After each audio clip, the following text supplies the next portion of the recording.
Omaro thietho nogo ma Nairobi hospital kamanindo Laktar Owacho koro nyowe kanyendo thuolo koda doe kendo bura ne biro chaki winje giko mar dwe ni endi mar adek jagoro maduong' mar jochiw thieth kata riwruogno ne mokelo kanyakla jochiw thieth manindo Kenya Medical Practitioners and Dentist Union Laktar Dawji Atela omedo kwedo malich mokalo sand mabende koro no sand kod Owacho kaachiel kod jochiw thieth mamoko.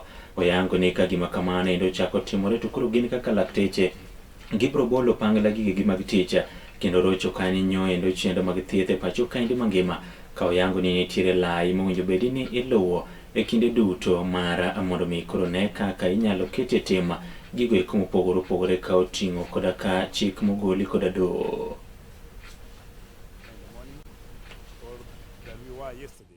Because our colleague Dr. Owacho and his team have been released this particular evening.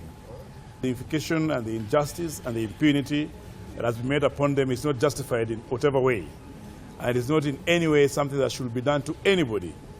And we are asking and demanding that now that they have been released and the mentioned date has been set for 31st of March, whoever it is, the DCI or the government, that are sending the rogue cops or the rogue police around to, we want to give them a warning that an injustice to Dr. Owacho, an injustice to anybody, an injustice to every doctor across the country.